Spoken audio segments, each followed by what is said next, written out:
Are we ready to go? I don't know. We'll get through this. Hey, we got the president. We got it. It's a good listen. It's better than what we had. It's really we are so smart. Really. Like, you know, I can see the quarantine is really haven't started myself.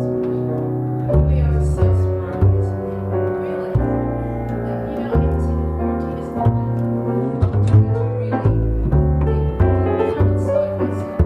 am and do and how I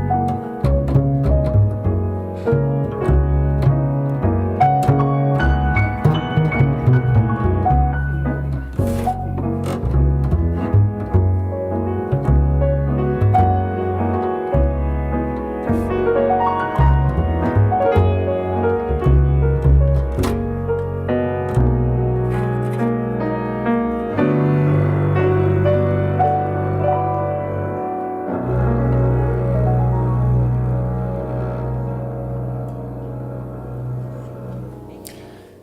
Good morning. Delighted to welcome you here to Unity of Santa Barbara, the warm, loving spirit of unity, universal and growing day by day, season by season. We light the candle.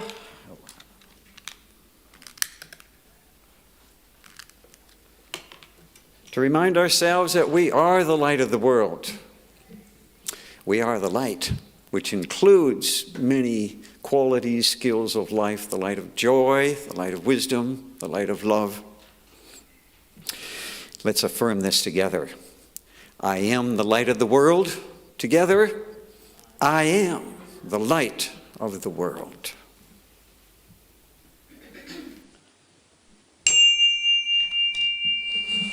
And we sound the chime. Okay, help remind us to harmonize with those around us, harmonize with the world we live in. We are part of the harmony of life, and it helps synchronize us with the music of the spheres and the sounds of angels too. We're going to switch things up a bit the next 4 Sundays. Instead of the daily word and a brief story, it's going to be the spirit of Christmas. The Advent booklet written by a Unity minister a while back, and each of the phrases are so marvelous and powerful. We want you to hear them as we prepare for the great Christmas time. The theme this week is hope and faith. The affirmation is, on this day of Advent, I look for the many ways the good I seek is already mine. The good I seek is already here. at the highest levels, and we're bringing it down from heaven to earth. Most Christians focus on hope during the first week of Advent. In Unity, perhaps inspired by the view that faith is the assurance of things hoped for, we contemplate both hope and faith as we spiritually prepare our hearts and minds for Christmas. In the Revealing Word, Unity co-founder Charles Fillmore made this distinction. Hope is the expectation of good things to come. Faith is the certain knowledge that our good is ours right here, right now, beyond time and space. Think of it as a hope-faith continuum. Hope arises when we have a glimpse of a new possibility. These glimpses can inspire us to make positive changes. They can motivate us to adapt new ways of thinking and feeling. That said, hope may be burdened at times by a desire for reality to be different than what it is. I hope Santa brings me a new, ultimate Buzz Lightyear. Masks a belief that I don't have it now, that maybe I don't have enough. There is a lack. I hope I don't get sick, is tinged with doubt that I'm overly vulnerable to getting ill. Increasing hope on this continuum and entering the realm of belief takes us further. We believe because we have an intellectual understanding of how something works. We may also believe because it's what we've been taught. The challenge is that it's possible to have two contradictory beliefs concurrently. For instance, I believe in an abundant universe, yet sometimes the funds are low. The anxiety I feel betrays a residual belief in lack of enough. Resolving these contradictions is the domain of faith. It's in the spiritual dimension that we experience faith as a deep inner knowing arising from divine intelligence. It's the kind of knowing Peter demonstrates when Jesus asked the disciples, "Who do you say I am?" Today, Peter's response makes perfect sense to us. But then, Jesus was perceived as an insurgent, fraternizing with deplorables and provoking authority. Peter said, "You are the Messiah, Son of the living God." It was irrational to them, but not to us. It revealed a spiritual knowing through faith, ardent faith. Blessed are we, for each of us has access to hope, belief, and faith. Blessed are we. We have access to the Christmas story that energizes this and gives us a promise of infinite good and love everlasting. In unity, we know that we are each a daughter and son of God. And from Hebrews 11:1, now faith is the assurance of things hoped for, the conviction of things not seen.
Thank you, Woody and Randy.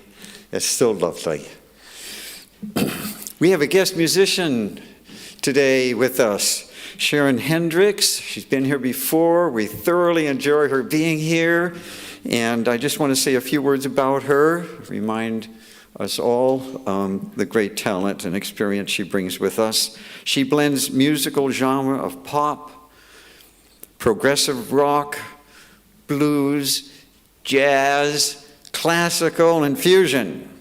She's performed with very successful artists in the entertainment world, including Barry Manilow, Elton John, Natalie Cole, Tom Jones, and she has her own music, her own creativity of the music she's inspired by, widely available across music sites as well as at sharonhendricks.net.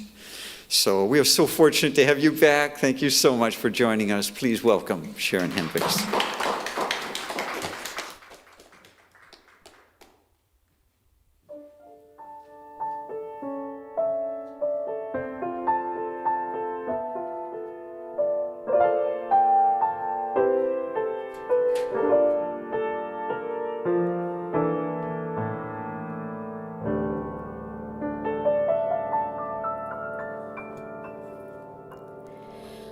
Raindrops on roses and whiskers on kittens, bright copper kettles and warm woolen mittens, brown paper packages tied up with strings.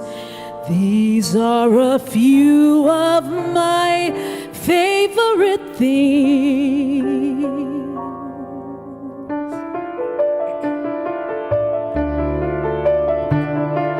Cream-colored ponies and crisp apple strudels, doorbells and sleigh bells and schnitzel with noodles, wild geese that fly with the moon on their wings.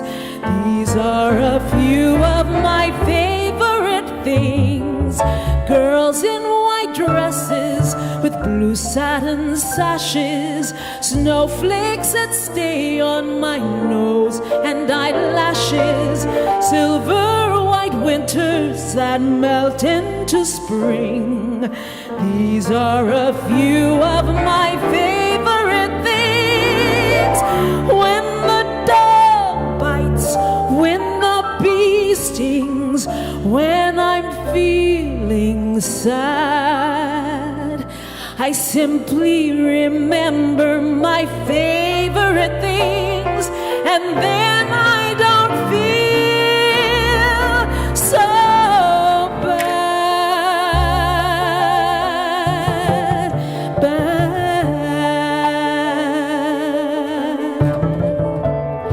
Raindrops on roses and whiskers on kittens, bright copper kettles and warm woolen mittens, brown paper packages tied up with strings.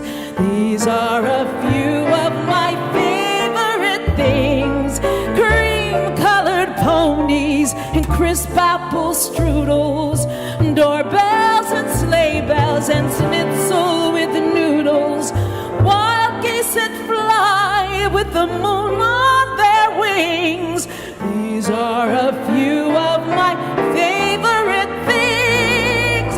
When the dog bites, when the bee stings, when I'm feeling sad, I simply remember my favorite things, and then I don't feel so bad.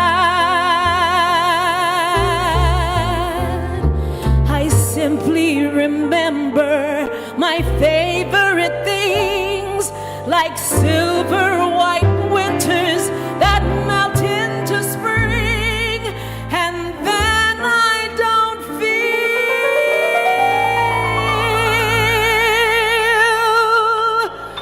so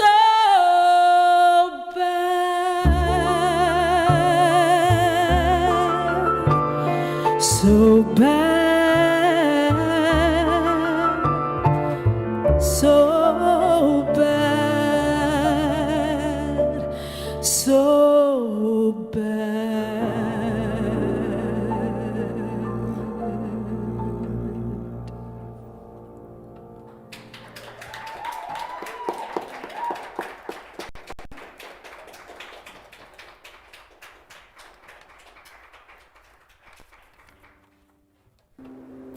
Good morning, Unity of Santa Barbara. I'm so glad we're here together in this wonderful moment of life.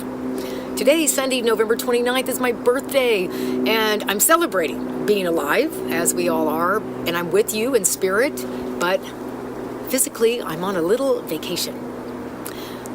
We've spent a month talking about the 4 agreements, these new agreements from the book written by Don Miguel Ruiz, these agreements of honoring our divinity and the divinity of others. And I was so fortunate to have an interview with the Dons, the sons of Don Miguel Ruiz Jr. and Don Jose.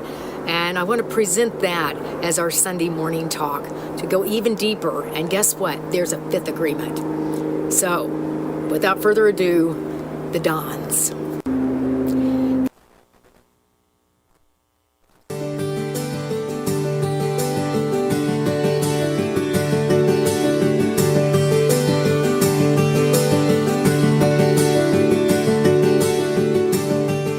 Thanks for tuning in to Conversations That Count. Conversations, as we know, can tend to be things that where some people see themselves as right and someone sees themselves as wrong, and the conversation does not flow. And so we're here to talk with people that are living their lives from their hearts and the opportunity to have a conversation of the heart. And let me tell you, friends, this is how we get to live heaven on earth in our lifetime. And I'm here with who I consider two of the experts of living the dream of heaven. And I'm so grateful to have with me today the Dons, the sons of Don Miguel Ruiz. We have Don Miguel Ruiz Jr. and Don Jose Ruiz. And welcome, welcome, welcome to Conversations That Count. Thank you so much, Heidi, for having us on your show. How are you? I'm so good. I'm so good. And you all have been a blessing to my life since the day I met you. You really were both truly the most heart open, connecting souls I've come across in my life, because I knew, oh, these guys are famous and everybody knows them. But the minute I met you both individually in Chicago, I felt so loved. That's all I can say. And so thank you for keeping your hearts open and being so connected on the planet. Oh, thank you, sister, for your kindness and love. Always so grateful to be here, reconnecting and sharing what we have in our hearts. Well, thank you. And great tribute to your father, the author of the 4 agreements. You think of all the lives that those agreements have touched, his inspiration to teach from his mastery from the Toltec wisdom. It just makes me want to cry. All of the people that have been touched and lives that have been changed. And I just brought it to Santa Barbara. I'm the new minister here at Unity of Santa Barbara. And again, thank you. And this is my 2nd month, and I said we have to do the 4 agreements. We have to get some grounding to this community. How do we agree, make new agreements, right? Yeah, and so again, a big tribute to your father. I know, just to say that the book was written, was it 1997? Mm-hmm. And it's been translated into 46 languages, and I think something like 8.2 million copies being sold. Wow. So yeah, so you guys, what a legacy, right? And that was your dad.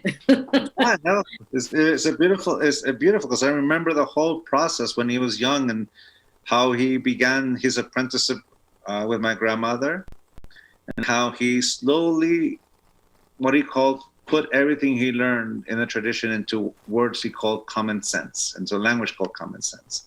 Wow. So you could say that he took out a lot of the superstition that he learned from the tradition, and he put it into something in a language that we can resonate. So for us, these are instruments of healing, of cleaning the channels of communication, instruments that allows us to find our personal freedom, but most importantly, regain the intent of our yes and our no, and that freedom to say with complete freedom, yes and no. Is the freedom of our yes and our no. Thank you, and you all have to walk this world and do relationships and everything. Also, so I'd love to hear how you experienced it as a young person being taught. Because I was a marriage and family therapist for a while before ministry, and so you look at the ways you speak. Often just are things you picked up along the way, as he talks about with domestication. Mm-hmm. And you'll say things or you'll believe things. You'll think, where did I get that? Is that even an original thought of mine? Mm-hmm. So the yes and the no is quite a profound way to learn to communicate. And so Jose, how was it for you as a child? Because you both were raised in Mexico. Yes. Mm-hmm. Mm-hmm. And how were you raised with these agreements? Well, something that my father always had in his heart, that's what he put into the book, is his integrity. He always says, forget about the tortoise of 2,500 years ago. It's not about that. They inspired me to think for myself, because the way that I was living, there was no integrity because of survival mode. Everybody watching their back, everybody taking the opportunities, betraying their integrity. But when he realized that the integrity was giving his freedom, and that's when he found to be impeccable with his word, to mean what he said, well, we got educated by that reflection of him. Like, we really had to really watch what we say, because let's say if I was doing bad in school, I was complaining, I said, Dad, I don't want to be there. The next thing I find out is that he took me out of that school.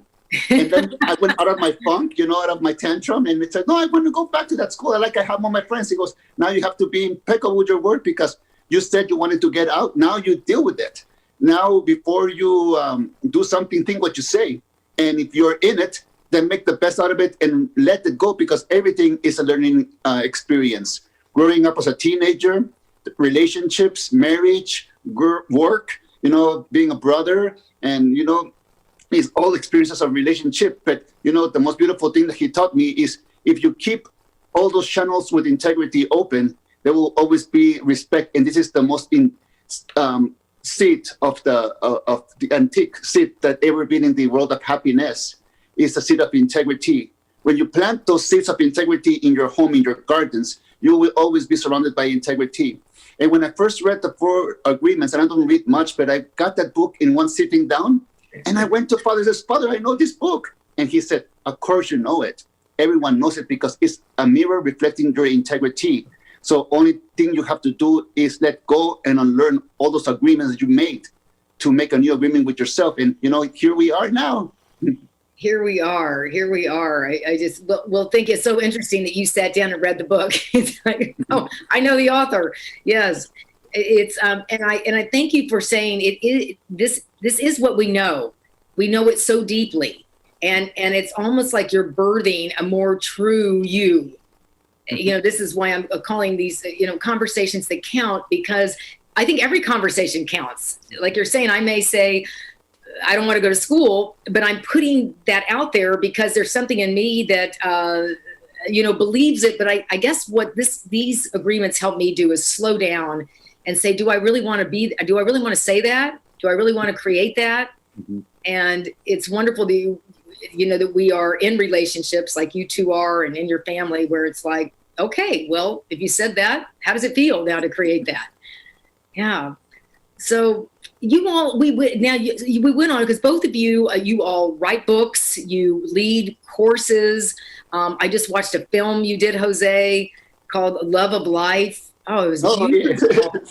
Beautiful. I was like, here he is with his hair and his hat coming through the jungle. It's like the love medicine man. Here he comes. When we teach these teachings, just like the 4 agreements, we teach it from the experiences and consequences that applying all those lessons came into our life. It's just like, for example, the 4 agreements. When I first read it in 1997, I was 21 years old. I picked up the book, and after the 3rd chapter, I put the book down, because it was my dad telling me what to do all over again. Then life experience happened, and I picked it up again sometime in 2002. It resonated, and I saw it the way other people have seen it, and I began to apply it in my life. And I also applied the mastery of love for the first time in my life at that point, and giving me the opportunity to heal from my own wounds. And it is those aha moments that we share when we teach these lessons. You know, my father always taught us through experiences and consequences. That's the way he really taught us. And once it all happened, gave us an opportunity to converse with him with what we learned from it. You know, it was always that, you know, so it's kind of like, it's easier to understand what a kiss is once you kiss. Then you can have a relationship with that and put words that allows you to understand that experience, as opposed to only reading it in love poems or love songs or a movie where you see it happening, but it's not the experience. You know what it looks like, you know what it feels like, whatever, according to the projection. Until you experience it, you understand it and how wonderful it is, and then you put it into words, and there it is. You know, it's kind of like doing yoga, and the moment you close your eyes and allow the breath to allow you to flow through each of those movements, do you understand yoga for the very first time. So the lessons we talk about, and when we talk about my father's book, is exactly that we put it into practice. It helped us heal our wounds. It allowed us to clean the channels of communication, but it allowed us to see it from a totally different point of view, which is that of, well, unconditional love. So I love the experiences of the consequences, and then the consequences don't have to be I'm a bad person, right? They are I am impeccable. I like is, you know, without sin, you know, without the idea of I can practice not being unkind to myself. I can practice how it feels to honor this unique creation of spirit or God or however we refer to it. So I'm finding it's not a beat myself up program. No. It's really a love myself more program. A consequence is the result of an action. And you can see that in our domestication, we can already think of a consequence as a punishment because that's how it was used. But a consequence is always the direct result of what kind of consequence do I want to experience? Like my friend Kirk would say, is the juice worth the squeeze? Which to me is consequence worth the effort. And so tell me, I know the fifth agreement came into being in my lifetime, and which it continues to be quite long. So tell me about the fifth agreement, each of you individually. I guess it's to be skeptical and listen. And then let me just, I love the writing here. It's be skeptical, but learn to listen. Be skeptical because most of what you hear isn't true. Yes. Wow. It's a beautiful experience to really, for me, it was a beautiful experience to know what Asian wisdom is. Asian wisdom was never words that someone accumulated. Asian wisdom was just a knowing. And with these 4 agreements, I remember remembering, but my integrity, but not as a memory of a life, of a past life or something I did. I'm just remembering that I am alive. And that experience that I had that broke my heart, that made me pick up that book, I was ready to listen. And then when I read the book, I look around and I see ancient wisdom coming back, because ancient wisdom is when the illusion gets us and we break out from that illusion. So for me, the fifth agreement is a tool that helps me make these 4 agreements applying in my life. And the fifth agreement is to be skeptical, but learn to listen. For me, it means to be skeptical of my own negativity. It's nothing to do with the other people, because other people are just living their life. They try to domesticate you, make you think like them. But if you don't debate with them, just let them float. They will pass by like ghosts. But when you are with yourself and you're punishing yourself, saying, I'm not a good artist, why should I sing? I'm comparing yourself with other people. That is what I am skeptical about, because I'm respecting myself, my true being, the inner me, that is the calling of the soul. Because the calling of the soul is to remember what we are, and that's the Asian wisdom. And then we wake up to do what? Well, to take care of the love of our life. Because after the fifth agreement, we're the little angel that holds the Virgin of Guadalupe. We're the tiger that puts, the divine Indian goddess in our back, because we're taking care of life. So when we wake up, we got the ancient wisdom of the ancestors, but it has no words at all. It's to see what we can translate for whatever we're seeing now. Because artist means, Toltec. And we're artists of the spirit. In everything that we experience, we collect art. But now imagine if we know that everything that we experience in our mind, every thought, knows that it's just an illusion, then we witness ourselves dreaming. Then here comes the most powerful thing about the fifth agreement. If you don't like your dream, you can change it. Be skeptical of your justification, of your excuses, of why you don't change. And that's the moment where we really know that we are here, in survival mode in this world. But the beautiful thing is that, like the Atlantis ladies, goddesses, they were ready to confront the world, and they had their little baby in their back. And that was what gives them strength. I will do everything for my children. So when we wake up with this ancient wisdom of the Toltec, knowing that we're artists, we are the paintbrush from the hand of the divine goddesses to create this world. That makes us aware that we are part of planet Earth ourselves. That's why when we do unkind things, negative things, judgment, all that, it feels like it's cancer to the soul. Like it's eating us alive. So we wake up to protect ourselves from ourselves. And this is the fifth agreement, when we begin being skeptical of our own negativity. Right. Well, I love it. Protect yourself from yourself. But I love the way you said sort of the love of my life. In a way, I am the love of my life. Yes. And it has done us so many things. Like my love of my life has stood me for so many things. It supported me, being a drug addict, being in a abusive relationship, hurting others. It abused me to all, it supported me through all those things, hard times. So it's like a relationship now in a marriage. That person was with me, now I'm going to be with this person because it deserves my respect. So the love of my life deserves my respect. No one is meant to abuse it, not even myself. And this is what I mean, that this is ancient wisdom. When we know that we're life, protecting life. But at the same time, we have something in our favor. The agreements that we make with ourselves and how we use the word. Because the word is the foundation of any story. Now, what kind of storyteller are we?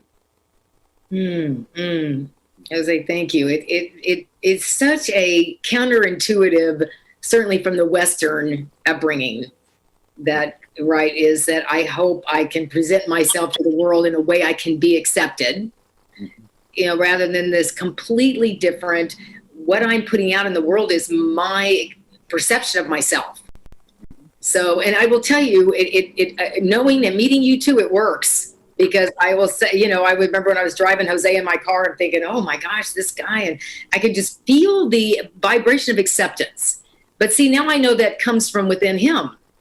And Miguel, when you came and spoke in Chicago, we were like, well, what are we going to talk about? And you were in the back playing with maybe my dog, I don't know, but you're like, you want to do a selfie? And I'm thinking, wait, this guy is our speaker, okay, that's all right. And then I said, no, I'm just going to get up there and talk. And I'm like, okay. And you just got up and went on, and it was so connecting. Everyone, you could have heard a pin drop because of the clearly this connection with who you are. And this is a practice. It's a discipline, isn't it? It's a skill, and it is not taught in school, right? So we are in sort of spirit school here. Yeah, it's the practice of being honest with oneself. It's the practice of always do your best. And to me, that particular agreement is the agreement of unconditional love, in the sense that I see myself as I am at this very moment. This is the clay that I get to play with. So who I am, what I am the sum of every decision that I have ever made. And at the same time, I'm the youngest I will ever be. How do I want to live the rest of my life? How do I want to engage? So you can I'm say the youngest I will ever be? Huh? That's good. Did you say I'm the youngest I will ever be? Mm-hmm. Yep. Yeah. And the sum of every decision. Richard, hang on, I'm talking to our broadcast guy. I'm going to use that one. It made me feel younger just saying it. Yeah. So Miguel, how do you practice these? And you've been married a while, and then you have a family, and you're do you all go through these agreements every morning? No, actually, I put it into practice. It's my family know the traditions, in the sense that they understand abuelito and the engagement that we do. My daughter's walking by right now and trying to hide. That's what she does. But it's an everyday thing. It's like my wife and I come from two totally different traditions. My wife grew up Mormon. I grew up with the Catholic and Toltec traditions. And the way we teach our traditions is through action, through living it. You know, if they have a question about this, we answer. If they don't have a question about that, we let life give them the opportunity to learn. To me, the four agreements and the tradition is, these are instruments that allows us to heal, like I said before. And it's easy to corrupt. You know, I can force them to be the four agreements in the four agreements family, but at that moment, I'm not practicing the four agreements. I'm practicing the four conditions. The four conditions is the corruption of the four agreements. And the way I became aware of it is, you know, people used to ask me which one of the agreements was the toughest one for you to practice. And I used to answer being impeccable with the word or making assumptions. And eventually I became aware why those are difficult to practice. I was pretending to be a man who didn't take things personal and didn't make assumptions. And that's why it was so difficult.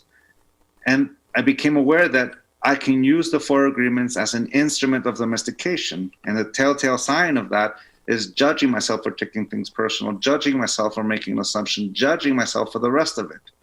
It is the way we practice the four conditions, which is the corruption of the four agreements. We are so used to domestication and conditioning that we listen and hear an instrument of unconditional love, which is the Toltec tradition, as well as Deepak Chopra, Marianne Williamson, Jesus, Buddha, Siddhartha, Muhammad, psychiatry, psychology, Alcoholics Anonymous. All these traditions are created to allow us to heal from the wounds of conditional love and embrace unconditional love to find our personal freedom. But we're so used to domestication that we will corrupt each and every single one of them with that system of reward and punishment. I'm worthy of love if I live up to this image. And if I fail to live up to this image, I'm worthy of the punishment. Mm-hmm. So from that point of view, a lot of us learned our traditions in that way. You're a good boy or a bad girl if you do it right or wrong, whichever. Good boy, good girl, bad boy, good whatever. And it's the way that we start pretending to be something we're not for the sake of someone else's acceptance. Yeah, right. What is to be cool? What is to be hip? What is to be righteous? What is it to be enlightened? What is to be spiritual? You know, we can corrupt yoga. We can corrupt the most beautiful Yogananda's teachings. The way to apply it is to first accept the truth. And in my case, it goes like this. Hello, my name is Miguel Angel Ruiz Jr., and I do take things personal. I do make assumptions. Sometimes I'm not impeccable with the word. Sometimes I'm not skeptical at all. I put by a hook, line, and sinker, and sometimes I don't do my best. Just ask my wife. She's my It is the moment where I stop pretending to be something I am not. So I accept myself. If I take it personal, it's because I want to take it personal, and I accept that of me. Mm-hmm. But I read the book. I understand the concept of what not taking things personal means, which to me means to not assume responsibility for someone else's will or perception. I am responsible for the integrity and clarity of my own words and actions. That's what not taking things personal is to me. So I'm free to say yes to either one. That's what personal freedom is. And I say yes to not taking it personal, because to take it personal is to come up with a hangover that I don't want to experience. So I'll say yes to not taking things personal. And that's when that agreement becomes alive, because the word agreement reflects the action of saying yes to something. And that's what an agreement is. The four agreements are the four things I'm saying yes to. Life goes so fast. The human mind, the memories, the interactions, you know, many people, they love to change, but some people don't like to change. And some people only want to listen what they want to listen to. So when we walk in this process of the unlearning the negative habits of the addiction of suffering, we begin to see the pressures of everybody in our life. Just because we don't think alike, you know, or, you know, we are separate in conversations, in belief system, doesn't mean that the love is there. And once we begin knowing that the love is always there, it's no matter what people think about or believe in, because you love them. And one day they're not going to be here. So you begin noticing how people live in an art gallery, because every human, every mind is a painting in that art gallery. None of them are the same. And the moment that one begins having respect to making an agreement with themselves in their life to transform it, to not take everything outside personal, to use it against it in a word of words, because that makes the assumptions being done, that is our fears being created. And this is against the fourth agreement. I'm not doing our best. This is doing our worst. So the moment that we wake up to be kind to ourselves and to the world is because now we're beginning to do our best. To do our best in the addiction of suffering, let it go. Hypocrisy, all that gossip, hatred, all that negativity that doesn't matter, only to be seen. And you can see many people, they love to be right, you know? So when you become aware, you let them be right. You know, like a little kid, you let them win. You let them live their dream. But you know, there's always something that this work has always given me awareness. In this world, there's not bad people or good people. There's wounded and unwounded people. Yes. The wounded people will defend their medicine to the death because that's the only thing they can believe in. Yes. And Yes. once we become unwounded, they will support everything. And this is the beautiful thing that we're seeing right now. We're seeing humanity coming as one, especially with this sickness of the COVID. We're watching humanity doing its best.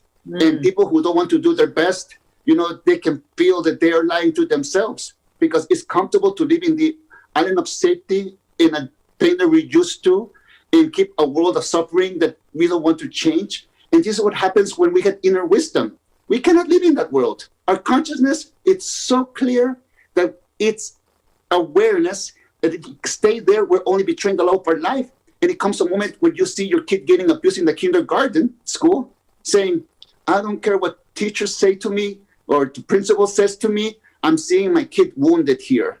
I'm picking it up, putting him in my arms, and that little kid is ourselves. Because our nature is to love, to be kind. But when this world is teaching us suffering, doesn't like to be kind, we can see how we corrupted spirituality. And right now I can see spirituality imagining like being a hospital, and people want to get healed. But the moment that they go into the hospital because of personal importance and their big ego, is the patient tries to become the doctor without going in medical school. And this is what's becoming in. People don't want to be admitting of what's taking their inspiration away. That's why I say to everybody, it's very important to make an agreement of love with yourself, to look in the mirror. It's no one's business how you heal. The thing is that you are aware that it's up to you to take care of the love of your life. No one's going to do it for you. People are going to give you advice, but they're going to leave because it's up to you to take care of your garden of Eden. And it's your mind. So the moment that we wake up, there's no blaming other people. There's not, using other people's art to hurt ourselves. We do our best or we don't do our best. So in the COVID-19, there's this sickness going on. It's not going to stop us, We don't get to speak in public anymore. That's not going to stop us from sharing. We find other ways. So Zoom has been a very beautiful way to get out. But I tell you, brothers and sisters, this year that's passed, it's been like spirituality 101. Why? It's because we're doing the butterfly dream. Because we're going like a worm into the cocoon. In the cocoon, all our aromatics went away. Getting on a plane, getting to meetings, going to meeting people, going to our work, everything changed. We were in our home with our people that we love, our heart, And this is the beautiful thing about getting all the, wings gathering in that cocoon. And right now we're ready to fly because all of us who have found themselves, who have found peace, there's no ambition. There's nothing to conquer. It's to live in peace while we have time, because time is the most precious thing on earth.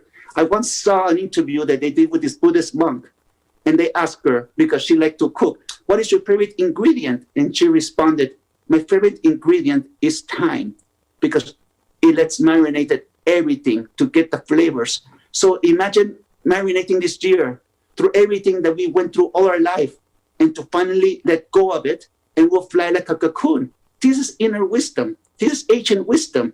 The 4 agreements, the 5th agreement, the mastery of self can trigger something inside of us. But this is when the egg got cracked and we see light inside. It's up to us to break that, because none of us think the same. Mm-hmm. And this is the beautiful thing. It's time to live and not sacrifice anymore. It's time to give, because the little ones, they're watching how we live life. And if they watch us sacrifice or pretend, fake it till we make it, they'll do the same thing. The moment that we appreciate our everyday life, there's nothing else to do, really. Really, there's nothing to teach us how to open our hearts. It's to just get what didn't work and not repeat those things again. And that's forgiveness. Forgiveness is to not hurt people that you love again. and you make an act of power saying, I will not hurt you again. Will you forgive me? Now, could you imagine looking into the mirror says, hey, can you forgive me for everything I've done to you? Now I can become loyal to you. And every day I make a prayer to myself, my life, protect me from myself. But this is my intent, to give the love of my life the most beautiful dream. And now guess what I can do when I do this agreement of love with myself? I can give it to you. I can give it to my brother. I can give it to my mother. And I have to be honest, what irritates me, what takes my inspiration away, because that's where I lose my awareness. And this is what ancient wisdom is all about. I was like, you are just the font of love. I am so I love this love of my life thing. I am the love of my life.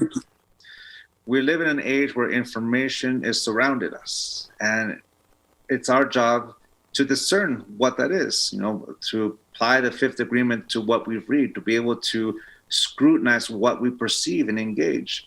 Right now, we live in a time unprecedented because humanity has never been as connected as it is right now. We're talking to each other instantaneous across so many formats and mediums that it's impressive. And with a lot of truth that's been shared, there's a lot of misinformation at the same time. And when we get attached to beliefs, we gravitate to go to that news that reinforces our attached beliefs. But if we apply the fifth agreement, be skeptical but learn to listen, we're able to give us that opportunity not only to give scrutiny to what we perceive, but to hold back that yes and hold back that no, and ask ourselves, what kind of consequence do I want to experience? Is it true? Is it not? Is it engaging? So from that point of view, how do I want to live my life? How do I want to engage the environment I am in? Beautiful. How do I want to live my life? How do I want to engage the environment I am in?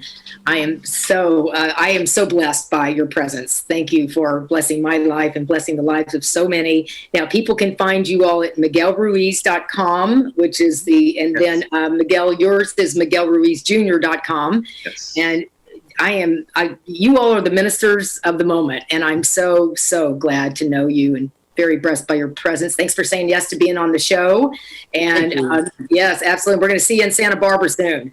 So again, Don Miguel Ruiz Jr., Don Jose Ruiz, we are so blessed. These 4 agreements, a way of life, and we are free. And so it is. And so it is. Thanks for tuning in, everybody. Conversations that count.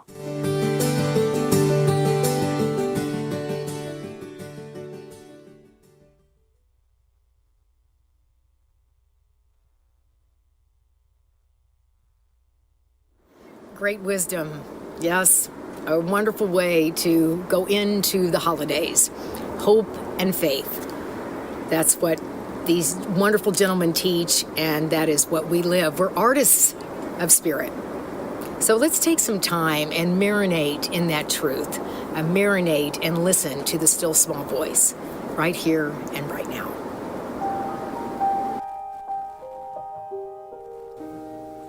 So let's take time now to be still and listen to where faith and hope reside within.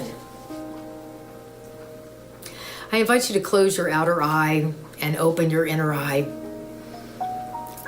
And recognize that faith and hope are not something for which we grasp or yearn. They are qualities within that we allow. And so I invite you to allow your mind to reflect on the chair in which you're sitting, the couch, wherever you are, to recognize it's supporting you, like life supports you, like faith and hope supports you. So I'll read some words about faith from Hebrews. Now faith is the substance of things hoped for, the evidence of things not seen. Our hope springs eternal. It is this idea of where does your heart connect? And it becomes seen as we allow our hearts to be free to connect. Charles Fillmore has more words about staying solid in this place of faith and of hope. He said, whoever you are, and whatever your immediate need, You can demonstrate the law. If your thoughts are confused, become still and know. Be still and know that you are one with the substance and with the law of its manifestation. Say with conviction, and say this in your heart silently, I am strong, immovable spirit substance. I am strong, immovable spirit substance. And let us take time in the silence with that decree of the law. I am strong, immovable spirit substance.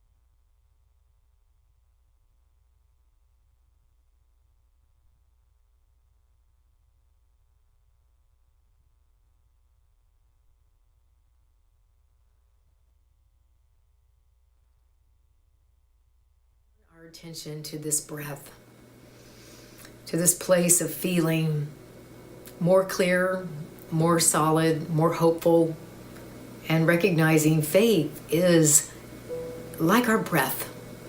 It is there. It is living in and through us and all around us. So we celebrate being the artists of spirit, being the vessels of faith and of hope.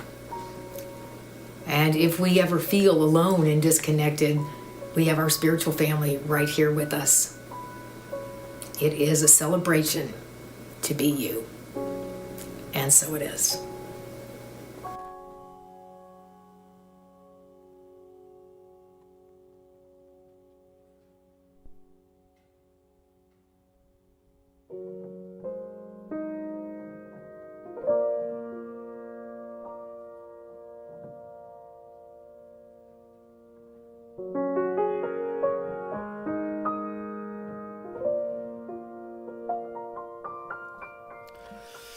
Okay, thank you, Reverend Heidi, for these great words of wisdom, this great interview.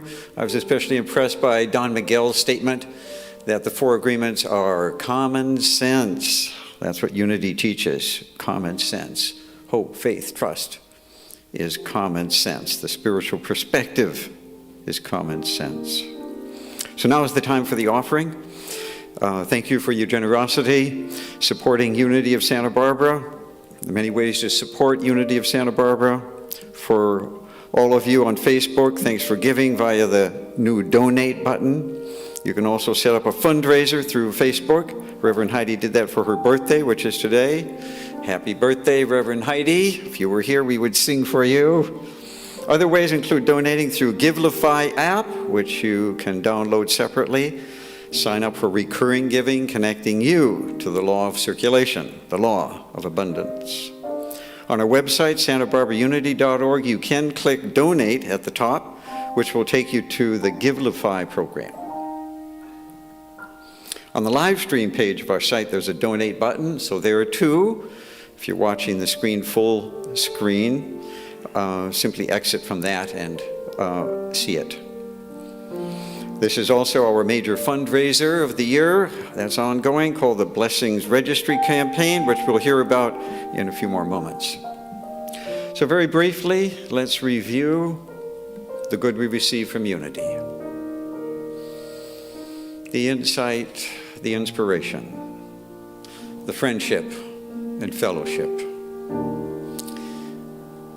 the learning skills, ideas, feelings, ways to raise higher, reach higher, inviting the soul, the spirit, to move us further.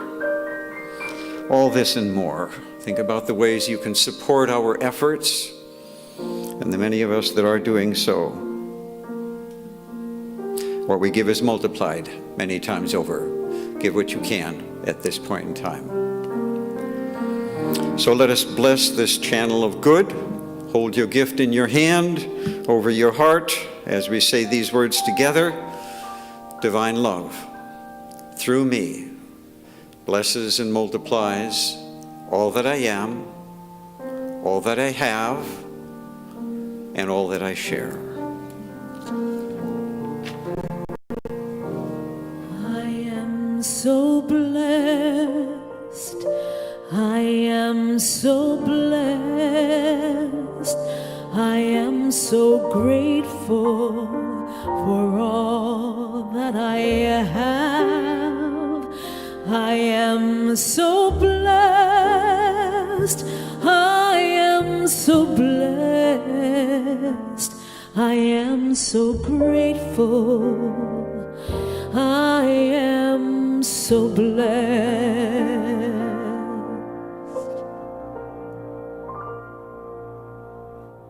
I am so blessed. I am so blessed. I am so grateful for all that I have. I am so blessed. I am so blessed. I am so grateful. I am so blessed.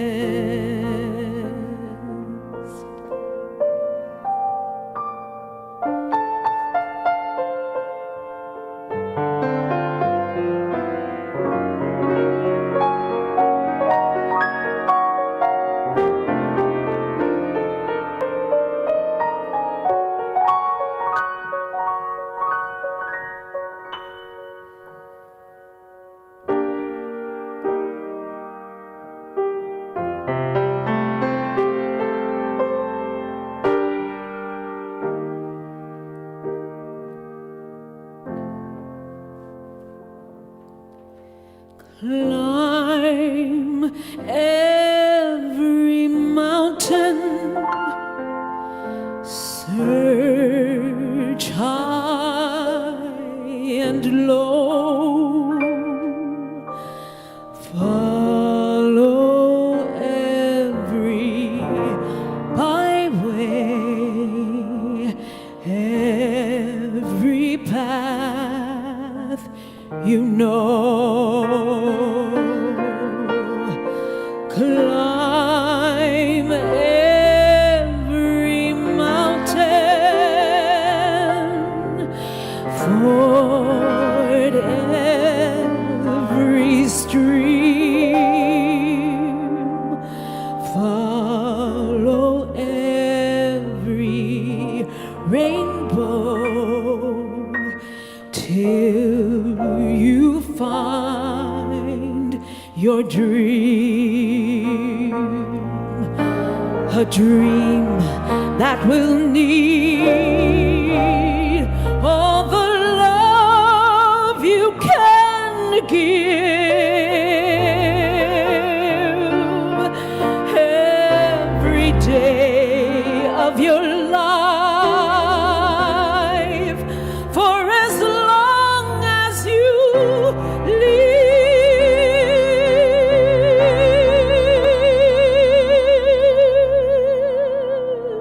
Climb every mountain, ford every stream, follow every rainbow till you find your dream,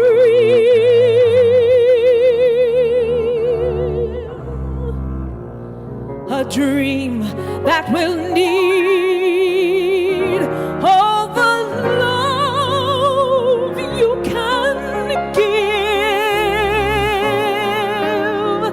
every day of your life, for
Sharon. Outstanding.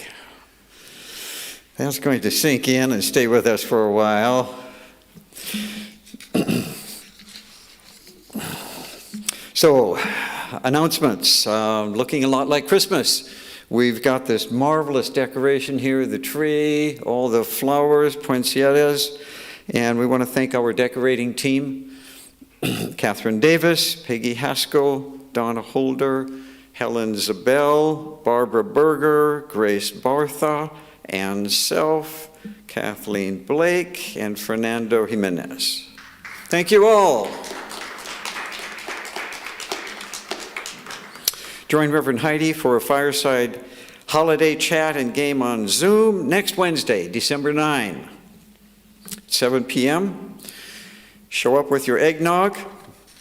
The Zoom info can be found on our website. Sound Healing Meditation with Spin is being held 2 weeks from today on the 13th at 4 p.m. Pacific time on Zoom. He is a longtime musician and yogi. As he leads you on a sound meditation journey into deep relaxation with gongs, singing bowls, acoustic guitar, and healing tones. Cost is $15 per person. And you can either sign up via our website in Unity Events section or at a table outside after the service today.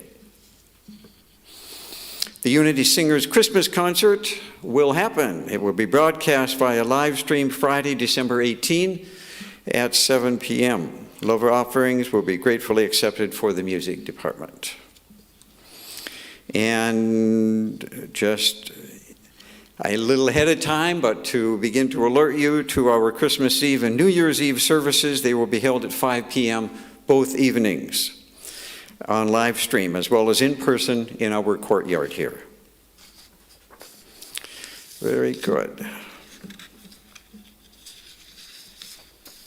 Okay, and now, just briefly, thank you all for helping us with this service. Sharon, with your great music, Woody and Randy, supporting us, the AV team, the hostesses, and everybody else helping us out, and Sherry too. And, oh, one more announcement. Sorry, thank you, of course. Ann Self, would you please come up and tell us more?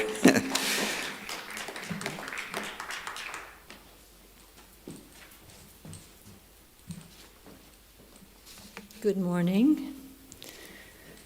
We are so blessed here at Unity of Santa Barbara. We have the wonderful people that make everything happen behind the scenes or in front of the camera sometimes.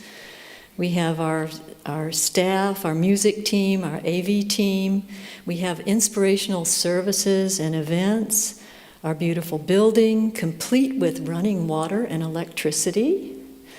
We're very blessed to have our lovely new courtyard completed so we can have services outdoors during this COVID time. A new blessing this year is for marketing.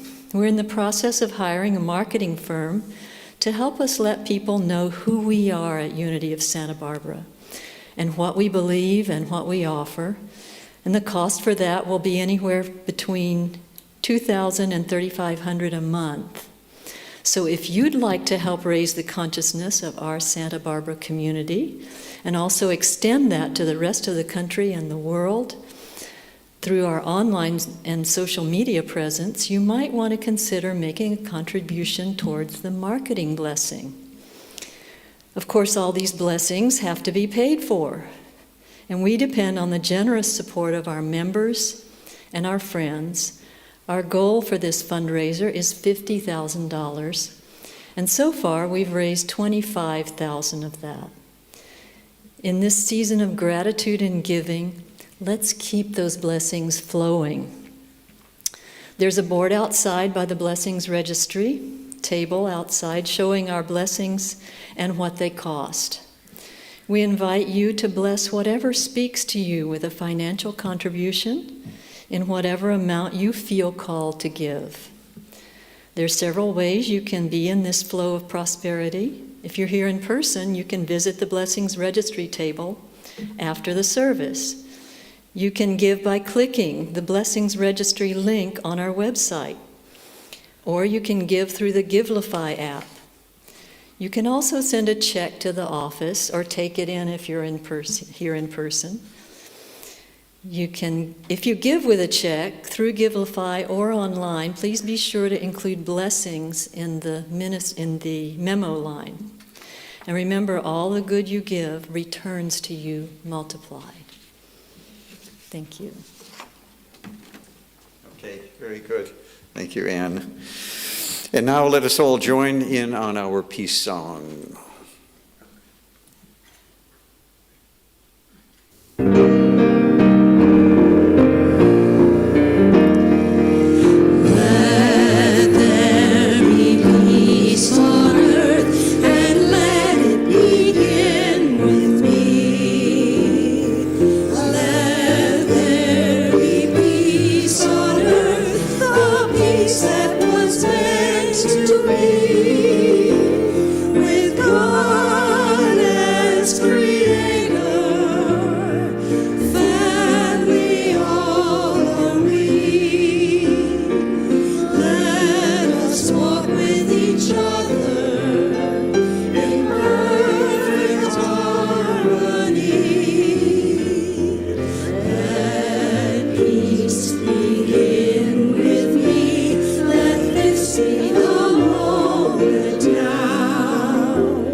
And now let us affirm our prayer of protection.